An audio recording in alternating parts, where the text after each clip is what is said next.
What is going on, my fellow draft nerds? Welcome back to the Draft Hub. And today we're going to be going through my 2026 first round mock draft after week 10 of the 2025 NFL season.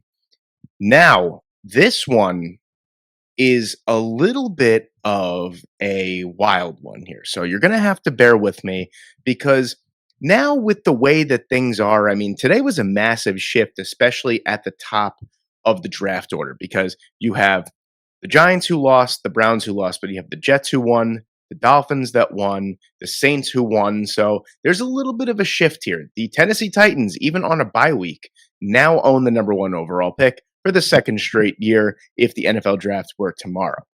So this is going to be with trades, by the way. I know you guys read the title. And yeah, this one's going to get a little bit wild here. But listen, this is at the time of the season where we just kind of have to go through some scenarios that even if they have a 0.1% chance of happening, we have to explore it. That's just the way that I go about it. And if you don't like the draft, then I'm sorry, but I'm not the one that drafts for all 32 teams in real life, so you don't have to worry about it. But I'm just giving you guys my perspective. I'm giving you scenarios that could potentially happen because, in the words of my man Jay Beebs, never say never. But before we get into this mock draft after week 10, if you aren't subscribed to the channel, please consider leaving a like and subscribing to the channel. We are at 750 subscribers. We are 3/4 of the way to 1,000 before the end of 2025. And I would love to get there before the end of the year. And you can help make that possible. So, it doesn't just come with mock drafts, it comes with prospect profiles, NFL draft gems, college football pick'em, college football rankings, all that kind of stuff. NFL pick'em. I mean, I do it all. I upload every single day at 12 o'clock. You will not miss a single day of content. It's just what I do at this channel. Every day from the time that the NFL season starts to the time that the NFL draft commences, it is nonstop content. So whatever, I'm done with my spiel. Let's get into it. Number one overall, you have the Tennessee Titans here at number one overall. And I will preface this by saying that I believe in today's NFL game, in the way that the NFL is the way that the NFL operates, the way that everything is based off the quarterback. The quarterback has to be the most important position in North American sports right now. I mean, and the thing is, you have to win inside the quarterback's rookie contract window too. You got to win a Super Bowl. This guy has to turn it around. You have to go from being a number one overall pick to turning the franchise around in 2 to 3 years, or you're labeled a bust. Cam Ward is having kind of one of those rookie seasons where, like, I don't really know what to make of him. I don't think he's bad. I don't think he's great. I don't think the supporting cast around him is relatively great. But at number one overall, I don't think that if you already have a quarterback, I don't think you should be drafting number one. I think you should be trading down and getting an absolute haul to continue building your team around your franchise quarterback and building for the future. Unfortunately, in this draft, even with a couple of pretty good quarterbacks, I don't think that this is a draft worthy of trading all the way up to the number one pick for. I just don't. So unfortunately here, the Tennessee Titans are going to have to stick and pick. And I think this has always been Reuben Bain Jr. for me. But I think there's a new number one player in the overall class. Now, I don't know if this is just me thinking this is true or not, but I'm pretty sure there hasn't been a linebacker taken number one overall since like 1987. I think that was the last time and I'm pretty sure it was the Atlanta Falcons, but I could be totally wrong on that. But just off the top of my dome, I'm pretty sure the Atlanta Falcons drafted a linebacker number one overall in 1987. Around that time frame, I want to say, and it didn't really work out. But Arvell Reese is that guy. I think that the Tennessee Titans defense needs some kind of just kick in the ass, and Arvell Reese is that athletic, dynamic playmaker at not only the linebacker position. He could rush the quarterback. He could cover. He's kind of a do-it-all guy. So, when you see me pick Arvell Reese at number one overall and you see that he has a linebacker position attached to his name, right away people are going to say, that's crazy to take a linebacker number one overall. But I truly think that this is a do-it-all Swiss Army knife type of player that could cover players in the slot, that could cover running backs out of the backfield. He could rush the passer. He's great as a run defender. He's a player that I think truly can do it all from the defensive spot. And when you're picking number one overall, that means that you just need great players. It doesn't really mean that that you're looking for a specific talent. You're just looking for talent overall. And I think Arvell Reese is that guy. There are a few players in this class that I think are borderline generational, and I think Arvell Reese is one of those players that probably is more on the generational side. And number 2 overall, you have the Saints. Now, we're going to continue to flip-flop here.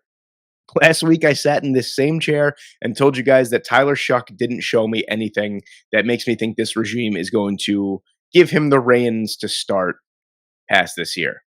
And you know what? Away from home against the Carolina Panthers, a division rival, Tyler Shuck actually played very, very well. And yeah, I maybe there is something there. This is going to be a week to week thing where if Tyler Shuck continues to improve and continues to put in good performances, the Saints might play themselves out of quarterback range anyway. So, why not prepare for not being able to draft a quarterback inside the top 3 or the top 5, whatever it may be? So at 2 here, I'm going to take the best player that's on the board, and I'm going to take Ruben Bain Jr. I think that upgrading the pass rush, getting younger on the defensive line is imperative for the long-term success of the New Orleans Saints. I think that defense, to be quite honest with you, that defense needs to be gutted.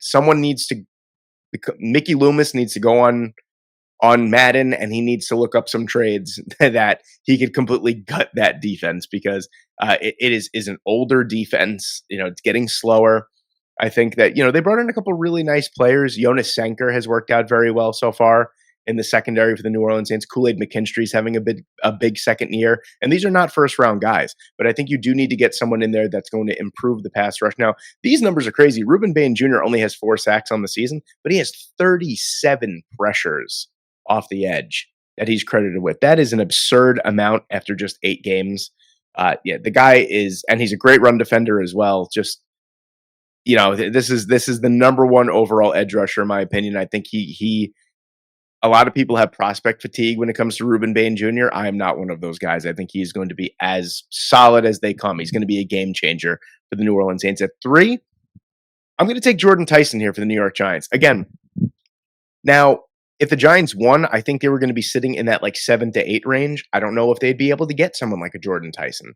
At 3, I mean, you could argue that the Giants probably need some secondary help. Caleb Downs wouldn't be the worst pick in the world here. He's just one of those players that you could have the 85 Bears defense, but then you have someone with the talent of Caleb Williams, and you're like, well, imagine adding, Caleb Williams' talent to a defense like that. That's the type of player that Caleb Williams is. But at number 3 overall here, with the chance, again, it is uncertain how Malik Neighbors will come back from this knee injury. Maybe he won't be as good as a top 10 receiver as he was before then. You never know. These things are finicky. So, maybe to get a little bit pressure off of Malik Neighbors. I mean, Wan'Dale Robinson actually has been having a very, very good season. Darius Slayton has been okay. The passing game isn't nearly as bad as it looks on paper, but that's not going to stop me from drafting the number 1 wide receiver in this draft class. So I'm taking Jordan Tyson here at number 3. You could argue, offensive line help will be cool too. But Giants fans keep ripping me a new one saying that they don't need offensive line help, even though, Evan Neal and Jermaine Illuminor are going to be free agents after this year. Be that as it may, you got your wish. But I do flip-flop quite a bit from taking Jordan Tyson and offensive linemen for the Giants, and this is going to be a case where I do take Jordan Tyson here. At number 4, this is an interesting one because I haven't taken a quarterback for the Cleveland Browns in the first round in quite a while, in quite a few weeks. But with Fernando Mendoza sitting here at number 4 and the Cleveland Browns don't have to trade up, don't have to trade down. I am a Jets fan, and I watched, obviously, the Jets play the Browns, and my God, the quarterback play from Dylan Gabriel was atrocious. The numbers, you might look on paper and go, oh, he had a fairly okay day. The numbers do not tell the story. He's pretty terrible at the NFL level. And, it's the good plays he had, well, it's against the Jets defense. So what do you expect? They just traded their 2 best defensive players. So, of course, he's going to have a decent enough game. But, yeah, I think if Fernando Mendoza is sitting here at number 4, I think you got to take him. I really do. He's probably going to win the Heisman. He's shown a lot. The Penn State game wasn't the greatest game from him, but what it showed me was his poise under pressure and his ability to come up in the clutch, because that game-winning drive was sensational. Really, the best passes of the game from Fernando Mendoza came in that in the last 2 minutes of that game. I mean, a sensational drive to win away from home. I know Penn State isn't what they have been the last few years, but even to win that game in Happy Valley, uh, a sensational overall game. He showed a lot. I think that this is the guy. I know that the offensive line really needs to be completely retooled, but if Mendoza's sitting here at number 4, I got to take him. Now, at number 5, here's where things get a little off the rails, and here where people are going to go, "Oh, that's not realistic. Oh, why am I watching this? Never going to watch this channel again." That's fine. You could click off now if you want. I really don't care. So the Jets are sitting at number 5, and I've been having this weird recurring dream, might be a nightmare at this point, that for some reason the Jets are gearing up to not take a quarterback in the draft. So hear me out on this scenario, then we'll get into the pick. Fernando Mendoza is off the board. It's kind of clear to us Jet fans that Darren Mugi is pretty enamored with Fernando Mendoza at this point. Be that as it may, I don't think the Jets are willing to trade future draft compensation to move up in the draft to get Fernando Mendoza. If he falls in their lap at number 5, they're going to take him. If he's not there, I don't really think the Jets have any ties to any other quarterbacks in this draft class. I think they're going to pivot to something else. And I think a blockbuster trade on draft day could be in the horizon. It's something that could happen. There's a team that I haven't mocked a quarterback to that I've been wanting to for a really long time, and this is the perfect scenario.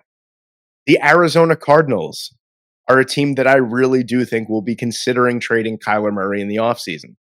In this mock draft, they still have Kyler Murray. I'm a Jets fan. I don't think Kyler Murray's that great. I think Kyler Murray's a hell of a lot better than Justin Fields, though. I'll tell you that.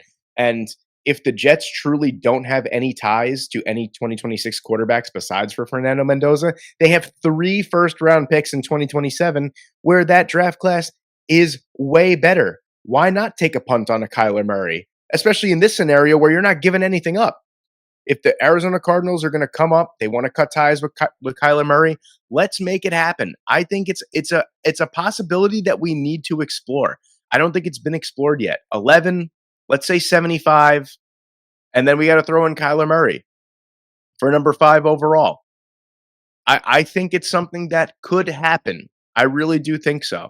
Moving back 6 spots, you're gaining a quarterback. You're getting a day 2 pick. I don't think it's out of the realm of possibility for something like this to happen. Sure, whatever. We'll throw in another pick here if it makes you feel that much better. Here, we'll throw in 150. How about that? But I think this is something that could potentially happen. We're going to force this trade because obviously they have no interest because in the draft simulator, this trade would make no sense for the Arizona Cardinals. But in real life, this makes a little bit of sense, I think, at the very least. And a little bit of sense needs to be explored. This is the trade we're going to make. The Arizona Cardinals move up to number 5. They get rid of Kyler Murray. They move up to 5 after Fernando Mendoza gets off the board here, and they take. Where is he? I thought he was closer. Oh, there he is. Sorry, I missed him there. They're going to take Ty Simpson at number 5 overall, a player that I think has shown incredible game transitioning from college football to the NFL level. He is someone that I think shows incredible poise, great ball placement, a really, really strong arm, just has a great feel for the game. And this is someone that is ascending. I've said it in mock drafts before that I like to draft players that I haven't seen their ceiling, and we haven't seen Ty Simpson's ceiling. And I think the Arizona Cardinals kind of breathe a huge sigh of relief that they're able to get Kyler Murray off the team and they're able to draft someone like Ty Simpson. So at number 6, I think the Raiders are kind of heartbroken. Okay, let me preface this by saying, and I know that people aren't going to be listening at this point because people never do, and I can't wait to reference back to this point when someone comments this. I'm not taking Dante Moore in this mock draft because of the consistent reports coming out that he is going back to Oregon next year. So I'm not going to waste time mocking someone that's going to go back to school next year. It makes a lot of sense for Dante Moore. I think he would be drafted higher in the 2026 class than the 2027 class. But if he continues to improve with his intangibles, he might be the number 1 overall pick in 2027. So it does make a lot of sense for him to go back, hone in his skills, and continue to get better for the quarterback position because this is his only season starting. And that would make a lot of sense. So that would be my pick here at number 6. But since I'm not going to be taking him in this mock draft because of the reason that I just said, let's pivot. So the Raiders definitely need help on both sides of the football. They definitely need help on the defensive side, but I think especially after Thursday Night Football, we need to consider that, especially after trading Jacoby Myers, there's really nothing special on this team in terms of weapons. You have Jack Besh, they drafted him relatively high. Dante Thornton Jr. is a player that they like quite a bit. Obviously, you have Brock Bowers and you have Trey Tucker. That's not really something that I'm like super excited about, to be quite honest with you. I need to add something more to that receiver room for this offense to be complete, for Ashton Genty to get opportunities without the box being stacked. We need to add a little bit more that scares people on the outside. And I think Carnell Tate makes a lot of sense for the Raiders here at 6. I know 2 wide receivers inside the top 6 is kind of crazy, but I think Tate would make a lot of sense to the Raiders here. I think it would open up that playbook immensely for this offense. And I just think it would make sense overall because, especially, I know Denver has a tough secondary, and that's a tough matchup to begin with anyway. But I just think that the receiving is piss poor, to say the least, for the Raiders, especially after trading Jacoby Myers and really not getting anything spectacular in return. So at number 7, you have the Miami Dolphins. I think I made this pick last week. I'm going to make it again, or I made it 2 weeks ago, whatever it may be. Caleb Downs is here at number 2. Don't let the Buffalo Bills game fool you, folks. This defense needs to be completely retooled. Where are we going to start? We're going to start with potentially the best overall defensive player in the draft class, with Caleb Downs. He's someone that, especially with the secondary, that the Miami Dolphins, they need help in. They need help at the safety position. They need help in the nickel. They need help on the boundary. It doesn't really matter. You could put Caleb Williams anywhere. Caleb Downs. I think I made that mistake last week too when I said that. That's pretty funny. But you put Caleb Downs anywhere on the defense, and he is going to shine, especially on a defense that bad. Moving on to number 8. If you thought 2 wide receivers in the top 6 was crazy, wait until I spew what I got for the Washington Commanders here. So I'm not in love with any of the picks for the Commanders here. I think this is an awkward spot in the draft where I'm not really considering taking an edge rusher here. TJ Parker is good. I think he's a little overranked here at number 4 overall in the class. I love Keldrick Falk, but I just want to see a little bit more from him as a pass rusher. I feel like I've been prying and waiting to see more from him as a pass rusher. I just haven't necessarily seen that development that I really wanted to see. David Bailey's unbelievable. David Bailey's also a one-trick pony. Kind of the same thing with Cassius Howe. Even though Bailey has gotten better as a run defender, I still want to see more. Cassius Howe is a player that needs to get better as a run defender as well. And really, those are the guys that I'd consider taking inside the top 15. I think the receivers need to be upgraded. Noah Brown is a free agent. Deebo Samuel is a free agent. Terry McLaurin is going to be 30 or is 30 already, on the wrong side of being a receiver's age. I think Mekhi Lemon's sitting here well within the range of being taken. Mekhi Lemon's a player that is just incredibly explosive, route savvy, soft, late hands. He's a phenomenal overall player with a great football IQ, great route runner as well. He's one of those guys that he is what I think the Commanders would have traded for Deebo Samuel like 6 years ago, where, that's a guy that you put the ball in his hands, he could score on any single touch that he has the football. And that's exactly what I think Mekhi Lemon can do here, and I'm going to take him at number 8. So you could argue offensive line could be a bigger need. You could argue defensive line. That's all well and good. I understand that. But I think adding Mekhi Lemon to this offense would kind of add just another layer that I don't really think that the Commanders have at this point in time. At number 9 overall here, you have the LA Rams. And yeah, they get a right tackle. Again, I say it every week. They're playing with house money.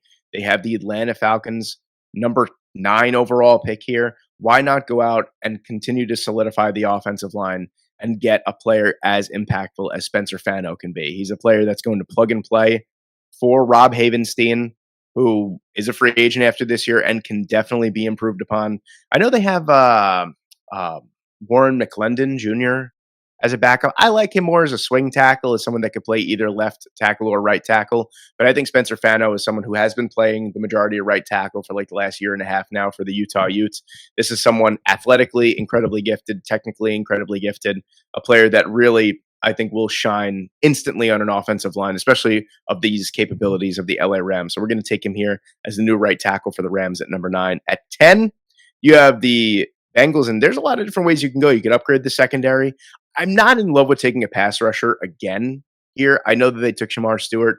Again, I expressed my concerns with basically all the guys that I'd be willing to take inside the top 15. I'm not going to go through that again. Corner.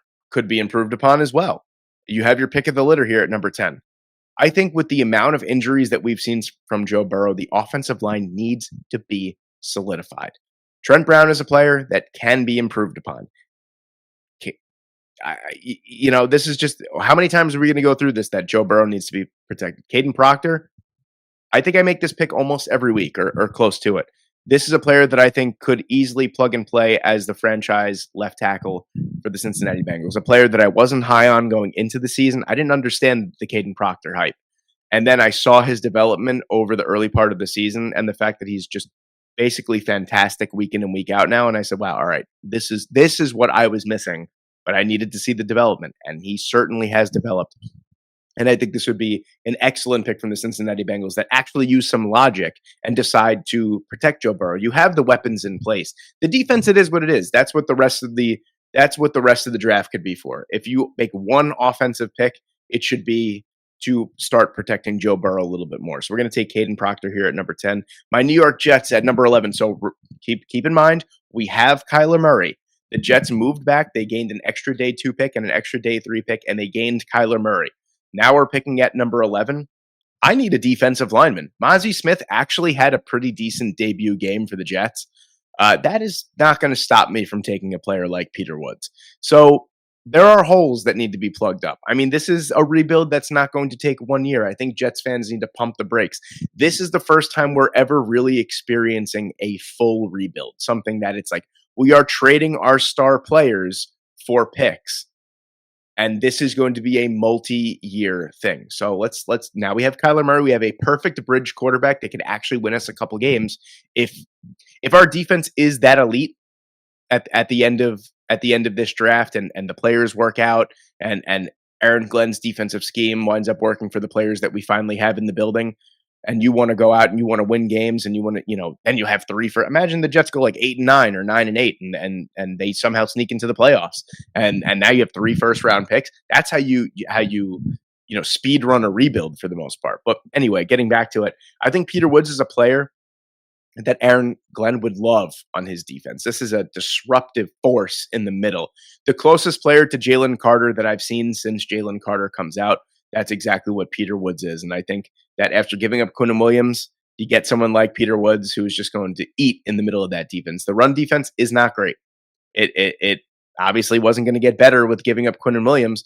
It's not great. It needs to be improved upon. Peter Woods is a player that also can collapse the pocket from the interior. He's a great overall player, and my name is Peter, so I love Peter Woods. But no, he's a phenomenal overall player, and I think that at number 11, this would be a steal to get someone like him at number 11. At 12, the Dallas Cowboys would normally be heartbroken that Peter Woods got taken in front of them, but they did just improve the interior of the defensive line by picking up Quinnen Williams from the said New York Jets. Now let's continue to build that defensive line, and we're going to take David Bailey, the best pure pass rusher in the FBS per every grade, every variant known to man. He is a little bit of a one-trick pony, but hear me out. This seems like a very Jerry Jones pick. Jerry Jones obviously values production when he drafts. He's gotten relatively smart with some of his picks. They really tried to build up the offensive line. Injuries will be what it is, but he's made some really nice picks on the offensive line the last 5 years, I feel like. I think he's getting a little bit smarter. The people that he has closer to him, I think are kind of making him a little smarter. I think David Bailey is a player that comes with a ton of production and just a ton of value straight away. I know it's a lateral move. If anything, it's a downgrade, obviously, because Micah Parsons is one of the best players in the NFL. But I think this is a necessary move. You now you have Quinnen Williams. You get someone like David Bailey. Now you're cooking with gas. You know what I'm saying? Now you're much, much improved on the defensive line. So Bailey is an instant impact player. That you combine David Bailey with Donovan Ezriaku, and now you have a really nice young pass rushing duo for the next 5 to 7 to 10 years, whatever it may be. At number 13, you have the Baltimore Ravens here. I'm going to take Keldrick Falk with this pick. I think if there was a player that was left on the board that just screamed Baltimore Raven, I feel like it's Keldrick Falk. A big, physical, athletic outside linebacker, pass rusher. Keldrick Falk is 6'6", 285 pounds. He does not look like it at all. He fits that 285 pounds very well in his frame. Very, very strong, very athletic. a player, like I said, I just want to see a little bit more development as a pass rusher. But if there's a team that I think that could squeeze the rest of the pass rushing ability out of him, it could probably be Keldrick Falk. And you need a long-term replacement for Kyle Van Noy because he's not going to be able to play forever. So I think Falk is a really nice replacement here at number 13. At 14, I make this pick every week, but I do think that the Minnesota Vikings really do need to upgrade the backfield to kind of get that balance that they're looking for. I'm just going to say this. How long are we going to give JJ McCarthy until we start having some question marks? That's just me. Listen, I know that he's only started like 3 or 4 games in his career. But look, he was drafted last year very highly. I'm just saying, in today's NFL, when are we going to start asking some questions on is JJ McCarthy actually worth the hype? Especially with the players that he has around him. He doesn't really put in great performances, I'm just saying, but it's super early on in his career. Let's go get him Jeremiah Love and just continue to build this super young, super explosive offense. At 15, you have the Houston Texans here. And wow, what a win for the Houston Texans. I mean, they scored 26 unanswered points in the fourth quarter and won. That is unbelievable. Only bested by the Denver Broncos, who did 33 points to the New York Giants a few weeks ago. Unbelievable comeback, without CJ Stroud, too. Unbelievable comeback from the Houston Texans. Really, truly an awesome game. I caught the tail end of it after the Jets game. Fantastic game.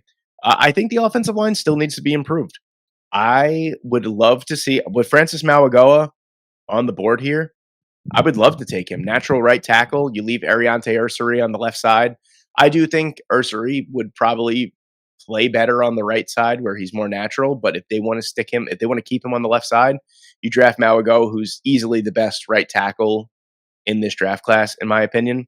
I think it's a home run, and you continue to build the offensive line because CJ Stroud is not going to last forever behind this offensive line. I think you really need to start making improvements. Not only that, Mauigoa also has some appeal as a guard at the next level. I know that the Houston Texans need some interior offensive line help as well. So it's kind of a win-win in that scenario there. At 16, you have the Carolina Panthers. I'm very comfortable making TJ Parker the pick here. I think this actually helps twofold. The linebacking core needs a little bit of help. Edge obviously needs some help. He's a really, really well-rounded rush linebacker. Very good against the run. Great pass rusher. We're not seeing it as much this year as we usually do. Last year, he had 10 sacks. I believe he only has 2 or 3 this year, but he's been a very, very stout run defender. And his game is very well-rounded. 6'3", 266 pounds. He's a great overall player, very athletic. And I think he kind of immediately goes into Carolina, and he's their best pass rusher on the edge, at least. I know Derek Brown is a beast on the interior, but TJ Parker is the pick here at 16. 17 here, you have the Kansas City Chiefs. I'm going to go. I feel like there is going to be a tight end taken in the first round, and it's going to be Kenyon Sadiq. Just where? And I think it makes a lot of sense here. I mean, Travis Kelce's actually not having a bad season. By Travis Kelce standards, he's having a complete regression, but from a tight end standard, he's actually having I feel like a bounce back year. I feel like the yards are certainly up per catch where they were last year. I feel like he's scoring more touchdowns. I feel like he's kind of having like a slight twilight, resurgence a little bit here. But how much longer is he going to play? Noah Gray is not the answer long term. I think Kenyon Sadiq kind of gives the Chiefs the best of both worlds, where he is a phenomenal pass blocker, a run blocker as well. And he's a great pass catcher, super athletic, a really just big, wide, athletic catch range as well. Someone that has improved his stock really tenfold. And honestly, if I'm the Chiefs and I'm going to explore drafting a tight end, there's really no one within the next 50 or 60 picks I'd kind of consider taking. That's just me. Eli Stowers would probably be next, then maybe Michael Trigg or Joe Royer. After that, it's kind of all day 3 guys, and I think why not get the best of the bunch in Kenyon Sadiq? So a little bit unconventional, but we're going to take a tight end here at 17.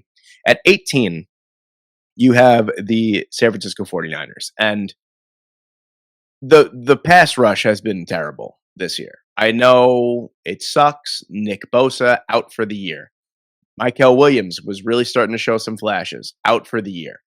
I think they need to continue to add because Bob Saleh loves the rotation of the defensive linemen, and that includes edge rushers as well. They have piecemealed together a bunch of bullshit behind those guys. I know they traded for Keon White to kind of be like a stopgap until these guys come back.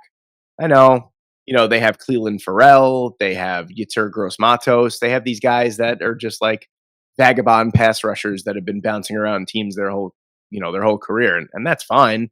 Good rotational depth pieces, but these guys can't be starting. I think they need to continue to build up the pass rush here. They have the second worst pass rush win rate in the NFL behind like the Jaguars or something like that. I think I read. Cassius Howell makes a lot of sense here for me. Whereas Nick Bosa on the other side and Michael Williams, these guys are going to be more well-rounded. You get someone like, pardon me, you get someone like Cassius Howell who's going to be more pass rush oriented, who's going to be a ferocious, just the motor is relentless. He's going to be someone that is just not going to stop until the whistle ends. He's a phenomenal overall player. He just continues to get better and better as the weeks go on. And I think this would make a lot of sense at either an interior defensive lineman or an edge rusher. I think would make a lot of sense for the 49ers here at number 18. And they get one of the best in the class in Cassius Howell. At 19, you have the Cleveland Browns here. And I'm going to make a slight trade down because there's a couple teams that we have a couple outliers in this class. There are a couple positional classes that are way better than the others. And the Tampa Bay Buccaneers are sitting at 23. There's a couple teams ahead of them that might definitely take a linebacker here. I'm thinking the Bills are going to be in the market for a linebacker and definitely the Chicago Bears. I think they make a little trade here. I think they leapfrog those teams. And I think that they make a move up to get Sonny Styles.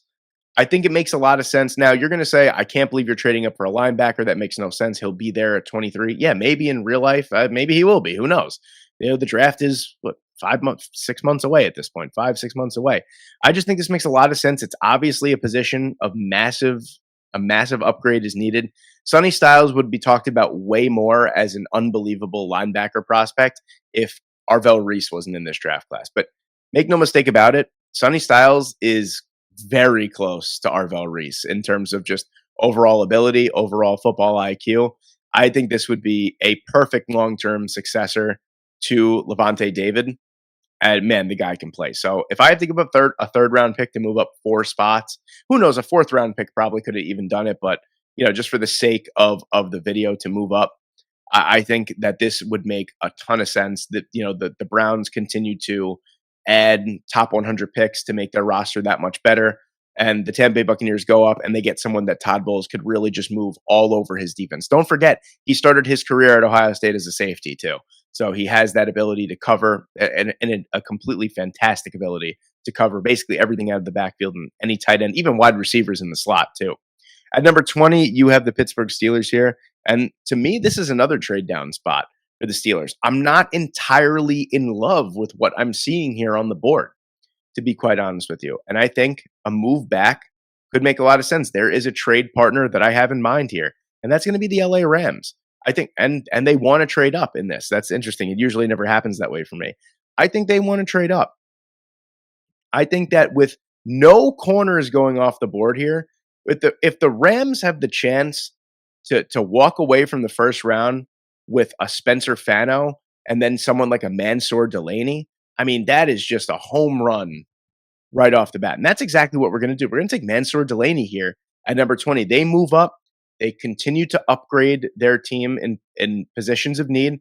Corner, a long-term, number one guy is kind of in need for the Rams. And Mansour Delaney is someone that has arguably been the best corner in college football this year in terms of a Power 4 team.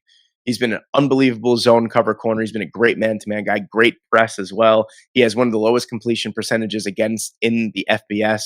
He's a phenomenal overall player, and I think this would just be an absolute home run for Les Snead and the LA Rams here. So we're going to take him at number 20. At 21, you have the Buffalo Bills, and I think that a wide receiver makes sense here. I'm not Keon Coleman really just kind of seems like an afterthought at this point. Josh Palmer was injured this year, but I really haven't heard, he was injured this week, but I haven't really heard his name too much. Even I feel like the pass rush for the pass game for the Bills just really hasn't been all that effective this year. And I know that they run the ball more than any team in the NFL. I do get that. I think it's like a 54-46 split. And James Cook is having a phenomenal year. Why would you throw the ball more if you have someone who's having a year as good as he is? I get it. But Yeah, there's just no juice on the outside. It really is. I mean, like, especially if Dalton Kincaid doesn't play, I feel like this pass game is kind of neutralized in the middle. Dawson Knox just isn't good enough. Jackson Hawes is a blocking tight end. I feel like they need more juice, and to get someone like a Denzel Boston here at number 21, size, speed, overall ability to win 50-50 balls down the field, and he's not someone that's just going. Keon Coleman can't really separate at the NFL level. Denzel Boston is someone that has a similar build to Keon Coleman, but actually has a good elite speed and can win down the field and can separate. And that's really what this team is kind of missing at this point. And Josh Allen's kind of suffering from it. The numbers just, I mean, they're still good. He's Josh Allen at the end of the day, but I don't think these numbers are where they should be. And I think getting someone like a Denzel Boston would just kind of really open up this offense like crazy. So we're going to get Denzel Boston here at number 21. At 22, you have the Chicago Bears. And the Bears are a team that's interesting here at number 22. As they continue to win games, it kind of hurts the way that I draft for them more and more because I don't really want to take a defensive tackle here. I do think they definitely need an upgrade on the defensive tackle. Of course, edge is always a need for them.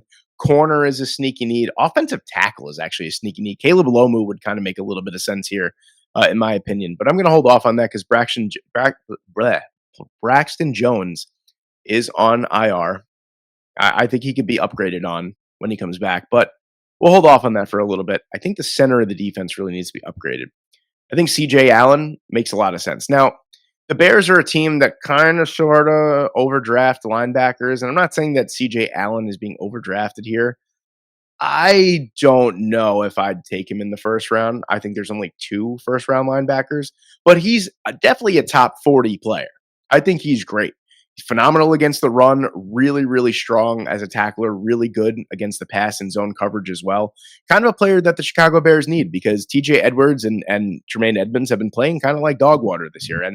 And they completely overdrafted Ruben Hippolyte last year. I didn't even have him as a draftable candidate last year, and he got drafted in the 4th round. So I do think they are definitely in search of kind of freaky linebacker prospects at that level. And I think CJ Allen is a player that would kind of fit that mold. At 20, after a slight trade down from their second first round pick, I have the Cleveland Browns taking Caleb Lomu here. I just touched on him for the Chicago Bears here. Offensive line is imperative here. We just got our franchise. It could either be Jennings Dunker, it could be Caleb Lomu. I just think Lomu offers more of the versatility, where Dunker is more of a guard tackle combo. Lomu could play either tackle position. I think that's a little bit more valuable here in the first round than playing inside outside versatility. So I'm going to take Lomu here because the offensive line, I mean, the offensive line made the Jets pass rush look like, the 85 Bears or whatever it may be. Whoever the best pass rushing, defense ever is what the Jets look like today. I mean, Will McDonald woke up from his 5-week-long nap and had 4 sacks against Dylan Gabriel today. I mean, we don't really see that too often. Offensive line is obviously a huge need for this team. Moving on to number 24, you have the Detroit Lions here. I'm going to go with a little bit of an unconventional one here, and I'm going to take Joshua Josephs here on the edge. So I think a long-term pass rushing sidekick to Aiden Hutchinson is needed. Josephs is a little bit of lightning in the bottle, 6'3", 245 pounds, so a little bit lighter, but he's kind of that contrast to Aiden Hutchinson that I think is kind of needed on the defensive line. He's more of that like lightning fast, that lightning speed off the edge that I think that the Detroit Lions kind of need here. I was thinking about corner. I was even thinking about interior offensive line, but I think Josephs makes a lot of sense here, and I'm liking him more and more as the weeks go on as a first-round prospect in this draft class. At 25, you have the LA Chargers here. I'm going to make the same pick that I made last week here. I think interior offensive line help is definitely needed. Ola Awane here from Penn State. Phenomenal overall player. 1 pressure given up this season. He is in a really, really bad interior offensive line class. He is like by far the best player. And I think he'd be the best player in a lot of interior offensive line classes. So the Chargers get better on the interior of the offensive line. They help with, Omarion Hampton. They help with Justin Herbert, keeping him upright. That's your guy. The Dallas Cowboys here at number 26 with their second first round pick here. We're going to take Jamad McCoy. Kind of the same thing that I said about David Bailey, I'll say with Jamad McCoy, is that I think overall just a freaky athlete that hopefully comes back from this ACL injury 100%. And if he does, he's the best corner in this class, in my opinion. Just a freaky athlete, great speed, and I think that that's really needed in the secondary for the Dallas Cowboys. I mean, you got names in the secondary. You have Trayvon Diggs. You have, God, why am I drawing a blank on his name? I just had Deron Bland. Thank you. I just had in my name. You have Savon Revel that they took in day two of the 2025 draft class too. They have Kyer Elam, but none of these guys are performing. I think you need someone that's going to stand in there and is going to perform. So we have the Pittsburgh Steelers here at number 27. After a slight trade back, I'm going to upgrade the set. Now you're going to sit here and you're going to go, I can't believe you traded back just to take the same pick that you could have made at number 20. And, that's perfectly valid. But in the time, it made sense to me. And picking up a top 100 pick to move back 7 spots still makes sense to me. I'm a draft capital guy. That's just me.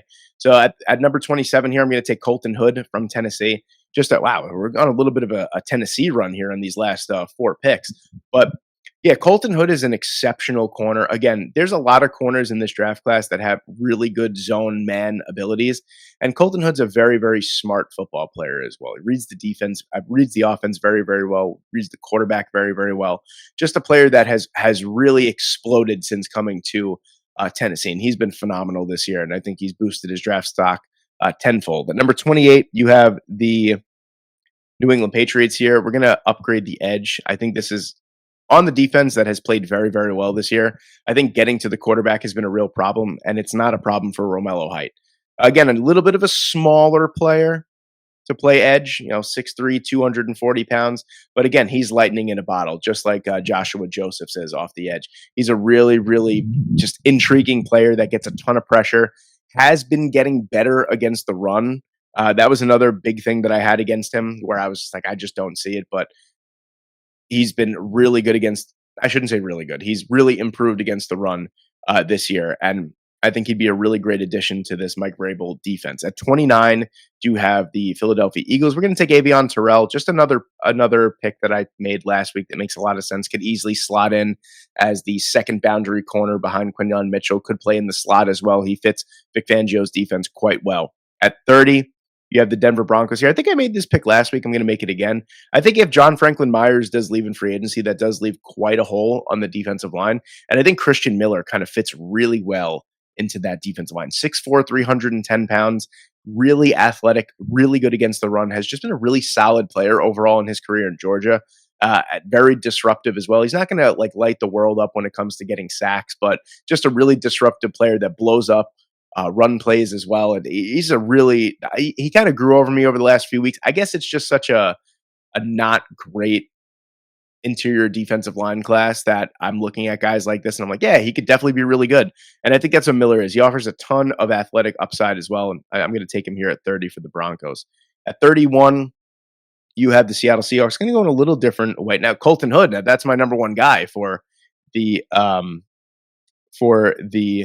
Seattle Seahawks. I'm going to go interior of the offensive line here because you got to get it. When it's at a premium, you got to get it. And Emmanuel Pregnon has been really good for the Oregon Ducks this year. And if there's a positional group that needs to be upgraded on the offense for the Seattle Seahawks, it's definitely the interior of the offensive line. And I think Pregnon would just kind of just plug and play instantly. You could even slide in and play center, honestly, with his frame and his overall blocking and athletic abilities. He's a really strong player. And I think as the draft cycle goes on, he's going to be a player that you're going to hear more and more about. And then that leaves my New York Jets at number 32 with the last first round pick. And this would be a dream come true for me. At number 32, I'm going to take Chris Johnson from San Diego State. This is a very, very Aaron Glenn player. And I just have a feeling that with one of these first round picks, Aaron Glenn's going to have Darren Moogie take a corner that he's going to be able just to mold into whatever he wants him to be. And Chris Johnson is that guy. One of the smartest players in the secondary in the FBS, in my opinion. He is the driving force by why San Diego State has as good of a defense as they do. He's phenomenal in coverage. great tackler, a 4.0% missed tackle rate in his career in college football for a smaller corner. That's really, really good. I see a lot of Aaron Glenn in Chris Johnson, and I hope that Darren Moogie and Aaron Glenn see that as well, because he's a phenomenal overall player, and that's who we're going to take to end our mock draft here. And there you have it, ladies and gentlemen. There is my first round mock draft after week 10 of the 2025 season. Let me know what you guys think in the comment section below. Thank you guys so much for watching today. I hope you enjoyed, and I hope I see you in the next one.